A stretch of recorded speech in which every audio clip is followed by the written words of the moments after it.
Mari kita berdoa. Bapa kami di syurga, kami ucap syukur atas firman-Mu. Berilah pemahaman kepada kami melalui Roh Kudus-Mu. Kuatkan iman kami Tuhan untuk mempraktikkan firman-Mu. Serahkan semua ini Tuhan, dalam nama Tuhan Yesus kami berdoa. Amin. Amin. Saya berdoa supaya ini adalah kali terakhir kami adakan ibadah ataupun kebaktian secara tarian, ataupun dalam tarian. Ini sebab untuk selama 4 bulan ini kita terpaksa melakukan ibadah secara begini. Tapi untuk minggu seterusnya kita akan dapat kembali untuk ke gereja untuk beribadah bersama-sama. Ya, walaupun sebab adanya had ataupun di bawah SOP ini, di mana ada sesetengah daripada anggota tidak dapat datang untuk beribadah lagi. Tapi kita di sini masih nanti akan melaksanakan secara langsung, di mana anda kalian ditolong terus beribadah di rumah sampainya semua ini berakhir, di mana kita dapat kembali bersama-sama semuanya untuk beribadah. Amin. Kita mau terus berdoa supaya ini akan menjadi ada penghujungnya, di mana habis sudah ataupun selesainya semua COVID-19 ini, ya. Nah, kita akan sampai juga dalam tahap ataupun bahagian di mana di buku Ulangan pasal 12 ia akan berakhir, dan mulai bulan depan melalui renungan tiap-tiap hari itu Daily Living Water yang di bawah latihan pemuritan, di mana kita akan pindah ke satu buku yang baru, melihat buku yang baru itunya 1 Korintus, satu buku lagi yang begitu baik untuk mengajar kita sebagai satu tubuh badan dan juga sebagai sebuah gereja, dan tata tertib setiap peraturan dalam kebaktian, ya. Jadi ini semuanya rancangan Tuhan, saya percaya, yang dimana kita dapat melihat di Ulangan. Lepas ini kita akan lihat di 1 Korintus. Amin, ya. Tajuk hari ini, dengarkan firman yang aku perintahkan kepadamu. Kalau kita masih ingat Ulangan 1, fasa 1 hingga fasa 11 yang kita sudah lihat sama-sama, di mana dia adalah peraturan ataupun satu hukum Taurat, yang di mana Musa menceritakan apa yang terjadi kepada mereka, kepada generasi yang sebelum itu, yang berada di Gunung Sinai. Mereka terima daripada Tuhan, dan daripada peraturan itu ataupun hukum yang dibagikan, yang diberikan, mereka harus melakukan dengan melihat, memahati, mengikuti, melakukan. Kami sudah banyak belajar tentang itu. Nah, fasa 12 hingga 21 sekurang-kurangnya ini adalah fasa yang mempunyai satu rangkaian peraturan dan ketetapan yang lebih khusus, ya. Yang sebelum ini lebih umum, sekarangnya lebih khusus kepada setiap bahagian dalam kehidupan, ya. Tujuannya adalah untuk mendorong mereka yang ikut atau dengar firman dan ikut perintahnya, di mana mereka akan diberkati, ya. Jadi di sini adalah satu tingkah laku mereka yang di mana Tuhan mau supaya mereka tetap berada di negeri yang diberikan oleh Tuhan. Mereka diperintahkan untuk menghancurkan semua tempat penyembahan berhala bangsa-bangsa. Dan Allah memberitahu orang Israel bahawa apabila waktunya tiba, Dia akan menunjukkan kepada mereka tempat di mana mereka akan membawa persembahan dan juga korban bakaran mereka, dan mereka akan menyembah dan bersukacita di hadapan Tuhan. Ini memang bukan sebagai satu kebetulan, di mana kita akan kembali ke gereja. Itunya tempat dan waktunya yang Tuhan telah tentukan. Kita akan kembali untuk membawa persembahan kita kepada Tuhan. Amin, ya. Nah, pada hari-hari mendatang, di mana orang-orang Israel mungkin tidak tergoda untuk melingkarkan penyembahan satu-satunya Allah yang benar, tetapi mereka pasti akan tergoda untuk menyembah Dia dengan cara orang Kanaan menyembah. Musa menjelaskan bahawa penyembahan orang Kanaan sama sekali tidak diterima oleh Allah. Kenapa? Dia memberi beberapa kecacatan serius. Dia adalah agama yang palsu, buruk secara moral, kejam secara fizikal dan merosakkan sosial. Jadi walaupun praktik keagamaan orang Kanaan termasuk dalam kata dulu ataupun berlaku pada waktu dulu, tapi kita kalau lihat di orang abad ke-21, mungkin juga tergoda untuk memaksa cara mereka sendiri untuk menyembah Tuhan. Kita cuba cari pattern ataupun caranya yang kita suka dan menerima daripada menerima apa yang biasa secara alkitabiah. Jadi dalam dunia kontemporari ini, di mana kita lihat banyak jenis ibadah yang kita sendiri tentukan, yang di mana kita rasa itu lebih baik. Jadi kita akan belajar dua perkara yang akan menentukan bahawa persembahan kita itu adalah yang benar kepada Allah. Amin. Jadi apakah penyembahan yang sebenar kepada Allah? Pertama adalah pengorbanan yang boleh diterima. Diterima oleh siapa? Oleh Tuhan. Ini perkataan pengorbanan ni, kalau konteks hari ini adalah tentang persembahan kita. Nah, Ulangan pasal 12 ayat 26 hingga 28 mengatakan, tetapi persembahan kudusmu yang ada kepadamu dan korban nazarmu haruslah kau bawa ke tempat yang akan dipilih Tuhan. Engkau harus mengolah korban pakaranmu, daging dan darahnya di atas mezbah Tuhan Allahmu, dan darah korban sembelihanmu haruslah dicurahkan ke atas mezbah Tuhan Allahmu, tetapi dagingnya boleh kau makan. Dengarkanlah baik-baik segala yang ku perintahkan kepadamu, supaya baik kepadamu dan keadaan anak-anakmu, dan kemudian untuk selama-lamanya, apabila engkau melakukan apa yang baik dan benar di hadapan Tuhan, di mata Tuhan Allahmu. Ini adalah peraturan tentang makanan. Ini yang kita lihat di mana Tuhan mengatakan kalau apa-apa yang disembelih ataupun dibunuh untuk korbanan ataupun untuk makan, dia harus melihat bahawa darahnya harus dikeringkan. Kalau lihat di ayat 16 ya, kita lihat sama-sama di Ulangan. Kita buka di Ulangan pasal 12 ayat 16 ya. Hanya darahnya janganlah kau makan, tetapi kalau harus kau curahkan ke bumi seperti air. Lepas tu di ayat 23, dia juga katakan janganlah, tetapi jagalah baik-baik supaya jangan engkau memakan darah, dan sebab darah adalah nyawa. Maka janganlah engkau memakan nyawa bersama-sama dengan daging. Ayat 24, janganlah engkau memakannya, engkau harus mencurahkannya ke bumi seperti air. Memang ini ajaran yang diambil daripada Imamat pasal 17 tentang darah. Darah itu adalah nyawa. Tapi kita bukan di sini untuk membahaskan adakah kita boleh makan darah kah tidak.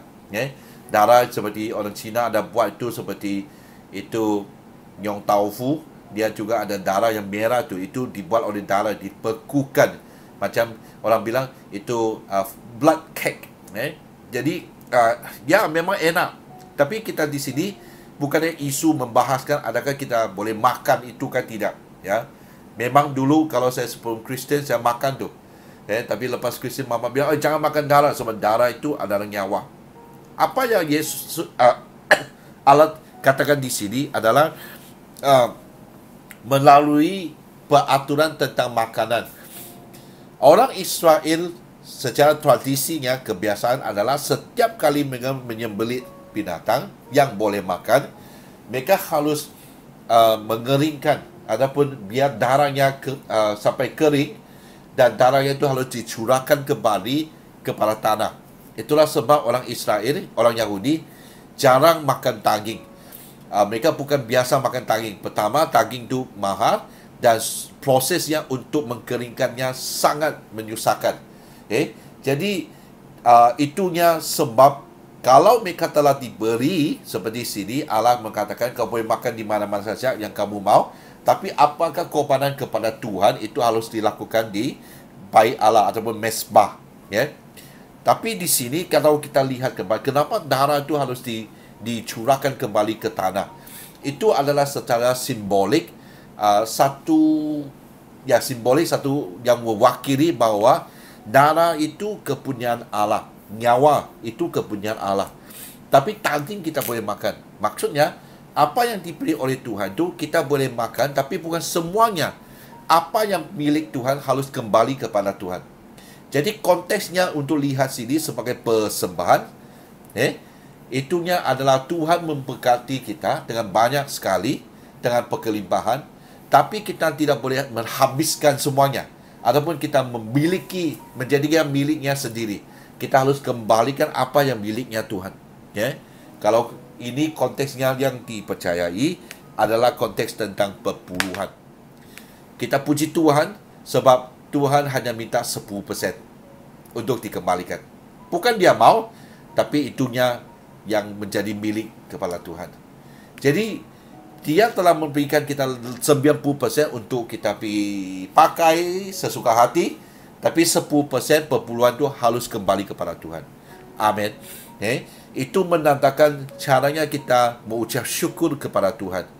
Dan dalam persembahan demikian, kalau kita melakukannya dengan baik, dengan benar, seperti sini katakan, itu kita akan diberkati supaya baik keadaannya. Jadi tidak pernah di mana saya lihat kalau orang membuat perpuluhan kepada Tuhan, dia dalam keadaan yang miskin. Sentiasa dia diberkati oleh Tuhan tu. Percayalah, so Tuhan menggunakan ini, dia akan ujilah dia. Kalau kita kasih perpuluhan kepada Tuhan, di mana dia akan buka langit, pintu langit, di mana dia akan curahkan berkatnya, sampainya kita tidak ada tempat untuk menampung berkat itu. Luar biasa. Perpuluhan bukannya soalnya jumlah itu, adalah soalnya di mana ia miliknya Allah. Waktu sama yang kita mengucap syukur, pada waktu yang sama kita menandakan bahawa kita percaya kepada dia. Walaupun kita asingkan, kuduskan 10% itu. Sebab ayat tadi itu mengatakan persembahan kudusmu. Apa maksud persembahan kudusmu? Perkataan asal adalah dia telah diasingkan, dia telah disediakan. Jadi kalau persembahan kita berikan kepada Tuhan, jangan menjadikan perpuluhan itu sisa. Biasanya kita ambil kaji kan, orang bilang, oh saya bayar ini, utang itu, bayar, sampai akhirnya mungkin tinggal RM200. Dari RM200 tu, okey, baru kita bagikan, oh itu 10%, 20%. Tidak, dari persembahan kudus maksudnya dari awal kita telah asingkan itu. Kita telah sediakan bahawa itu yang milik Tuhan. Itu yang harus kembali kepada Tuhan. Itulah sebelum makan, potong dulu, biar darah tu dicurahkan menjadi seperti air kembali kepada dana, kepada Tuhan, Dan sama waktu yang sama dia kena korban nazar dulu. Nazar maksudnya apa yang dijanjikan, untuk berikan kepada Tuhan. Bawa ke tempat tu yang dipilih dan berikan kepada Tuhan. Ini seperti saya katakan, memang rancangan Tuhan. Kita akan kembali ke gereja dalam keadaan orang bilang norma baru. Dalam norma baru persembahan, dalam persembahan dah ada beg sudah. Dah ada orang salurkan beg persembahan tu supaya kamu dapat simpan wang tu di dalam. Tapi sekarang kita ada 2 kotak. Satu kotak yang di depan, satu kotak di belakang. Bukan belakang, dia satu kotaknya di tempat biasa penyambut tetamu yang ada membagi politin. Tempat kawasan itu ada satu kotak. Jadi sebelum waktu kamu masuk dalam gereja, kalau kamu rencana mau berikan dulu, kamu boleh berikan persembahan kudus tu. Sebab kamu sudah siap dan berikan dan masukkan dalam kotak itu. Atau kamu boleh simpan dan tunggu sebelum jamuan kudus.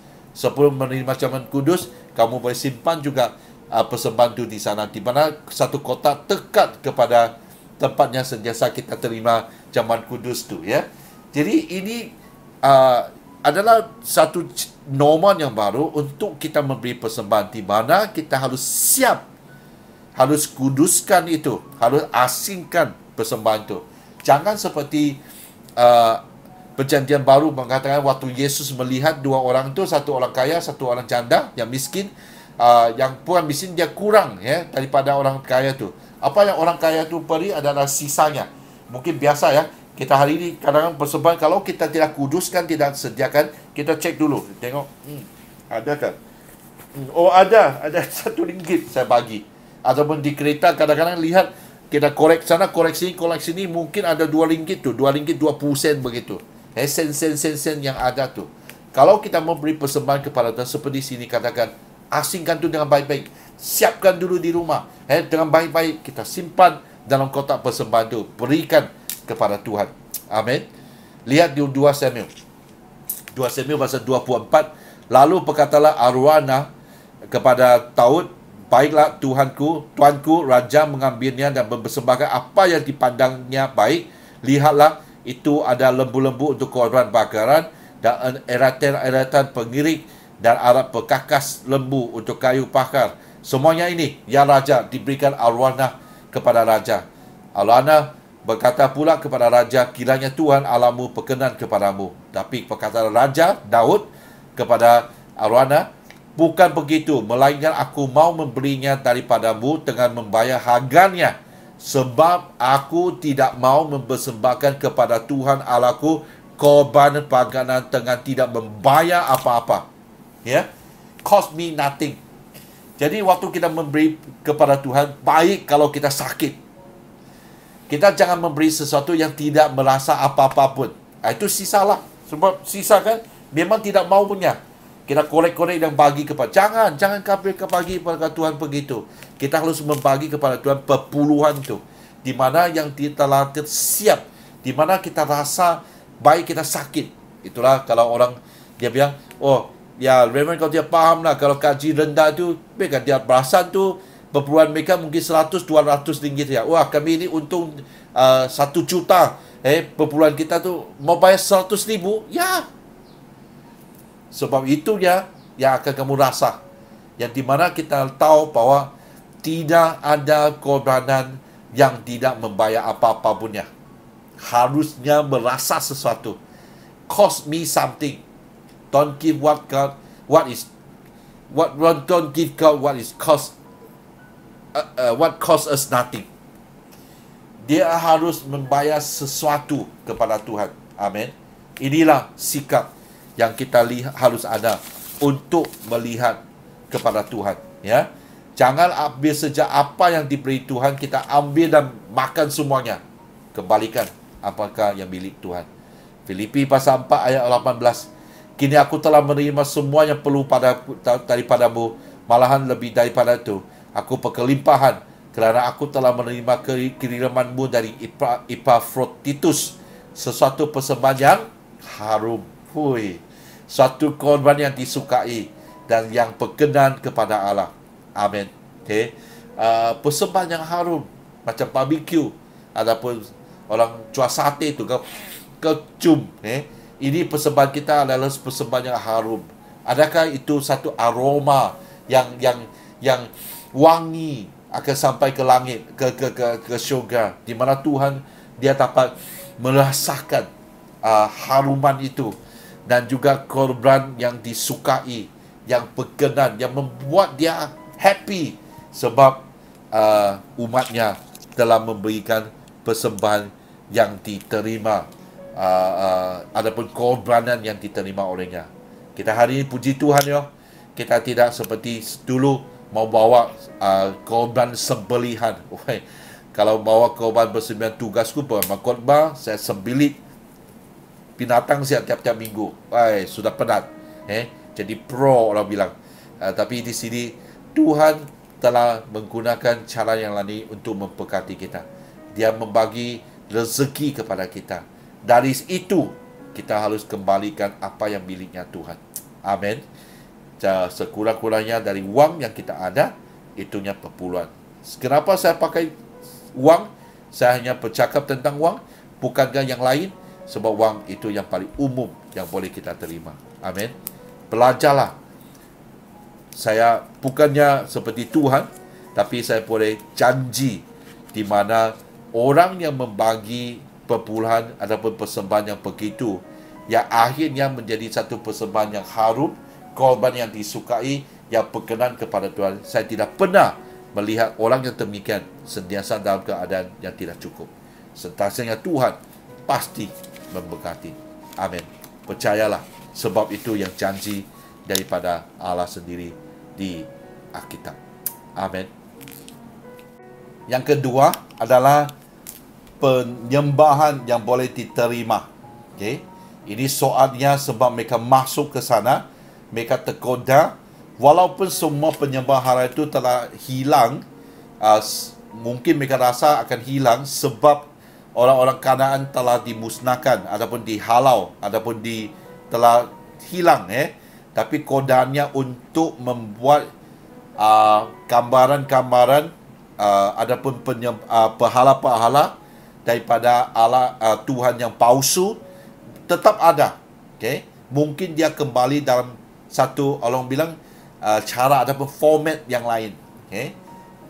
Waktu Musa mengatakan di Ulangan pasal 12 ayat 29, apabila Tuhan Allahmu telah melenyapkan daripada hadapan bangsa-bangsa yang daerahnya kau masuki untuk mendudukinya, dan apabila engkau sudah menduduki daerahnya dan diam di negerinya, maka hati-hatilah supaya jangan engkau kena jerat dan mengikuti mereka setelah mereka dibunahkan daripadamu, dan supaya jangan engkau menanya-nanya tentang Allah mereka dengan berkata, bagaimana bangsa-bangsa ini beribadah kepada Allah mereka.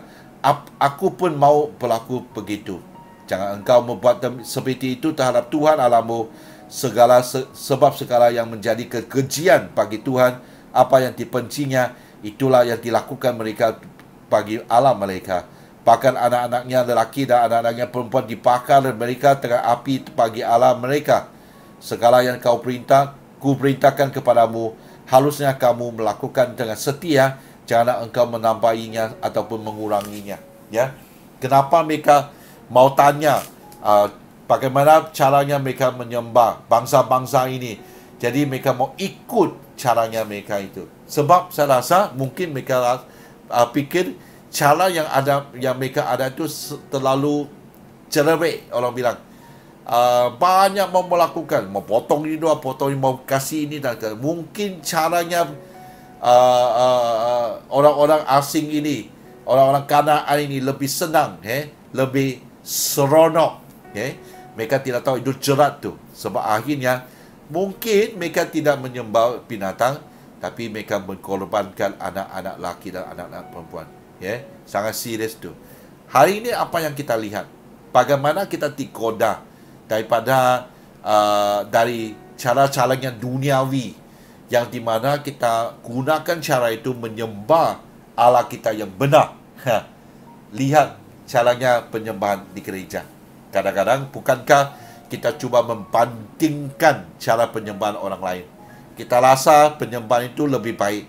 Kita kadang-kadang cuba menggunakan caranya supaya dia dapat menarik orang-orang yang belum percaya. Adapun kita kasih alasan untuk anak muda. Siapa bilang anak muda tidak boleh menyembah dengan caranya yang ada di gereja?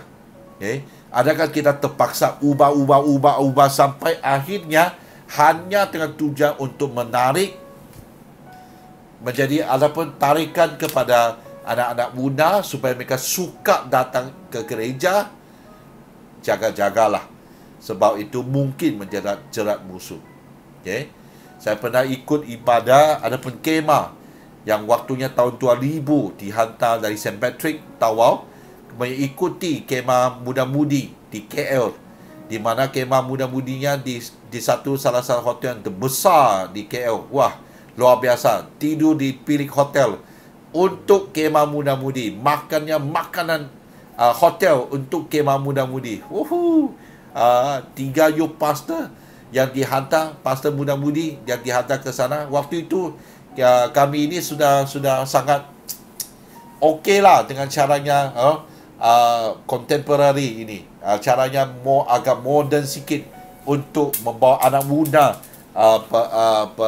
beribadah bersama-sama. Tapi waktu saya ikut sesi pujian mereka, aku tidak boleh tahan. Walaupun saya sudah okey tu, aku tidak boleh tahan. Aku sampainya mau ke belakang ya. Bukan soalnya suara kah, ada bunyi kah, ada pun lampunya dan sebagainya. Bukan. Tapi cara mereka menyembah Tuhan, orang yang menyembah Tuhan tu, pemimpin pujiannya itu namanya anak pastor Tapi dia tu, saya lihat tu dia, anak pastor kan? Penampilannya, saya pun tidak dapat menggambarkannya ataupun jelaskannya kepadamu. Tapi sampai tengah waktu dia menyembah Tuhan tu, memuji tu, dia tu macam konsert bukan sesi pujian. Sampainya dia tu lompat ke penonton jadi ini orang-orang yang di bawah macam konsert lah. Angkat dia pusing satu pusingan kembali ke stage. Semuanya. Tinggal mereka belum buka baju lah. Itu buka baju tu. Macam duniawi hanya satu banner lah, ataupun apa yang dikatakan tu kemah muda-mudi gereja ataupun Kristian, itu saja yang beza. Kau itu pun ambil, kau masuk macam konsert duniawi. Tidak adanya waktu untuk memuliakan Allah. Nama Allah tu langsung tidak dapat dirasai dalam konsert itu. Jadi hari ini kita harus tanya, bukan soalnya pattern, bukan soalnya lagu, bukan soalnya apakah alat-alat musik yang kita ada, bukan soalnya mic yang kita pakai. Soalnya tetap kembali orang yang menyembah itu. Kita akan masuk dalam norma baru. Waktu kita sampai ke church nanti, kita harus pakai mask. Berapa jauh kita, berapa kuat kita harus nyanyi. Waktu kita pimpin pujian harus pakai mask ke tidak, dan sebagainya. Banyak lagi mungkin dikatakan halangan untuk kita menyembah Tuhan. Bagi saya, biar apapun, akhirnya kita tetap harus tanya soalan ini. Adakah kita memberi satu penyembahan yang benar kepada Tuhan? The true worship. Di Yohanes pasal 4 ayat 19 hingga 24, kata perempuan itu kepadanya, orang perempuan Samaria itu, Tuhan, nyata sekarang padaku bahwa engkau seorang nabi. Nenek moyang kami menyembah di atas gunung ini, gunung Gerizim, tetapi kamu kata, orang Yahudi bahwa Yerusalem lah tempat orang menyembah, itu di gunung Moriah, itu Temple Mount. Kata Yesus kepadanya, percaya kepadaku hai perempuan, saatnya akan tiba bahwa kamu akan menyembah Bapa bukan di gunung ni, ataupun bukan lagi juga di Yerusalem. Mereka boleh bahas mana gunung yang lebih kudus, mana gunung yang lebih ilahi, untuk menjadi tempat penyembah kepada Tuhan. Kamu menyembah apa yang tidak kamu kenal, di ayat 22. Kami menyembah apa yang kami kenal, sebab keselamatan datang dari orang bangsa Yahudi. Boleh, kita boleh bahas. Tetapi ayat 23, saatnya akan datang dan sudah tiba sekarang bahwa penyembah-penyembah benar akan menyembah Bapa dalam roh dan kebenaran. Sebab Bapa menghendaki penyembah-penyembah demikian. Allah itu roh, dan barang siapa menyembah dia harus menyembahnya dalam roh dan kebenaran. Itunya pattern yang harus kita ada. Roh dan kebenaran. Tanpa dua ini, apa saja yang kita buat, ia tidak akan diterima oleh Allah. Sebab Allah hanya melihat adakah penyembah-penyembahnya yang menyembah dia dalam roh dan kebenaran. Amin.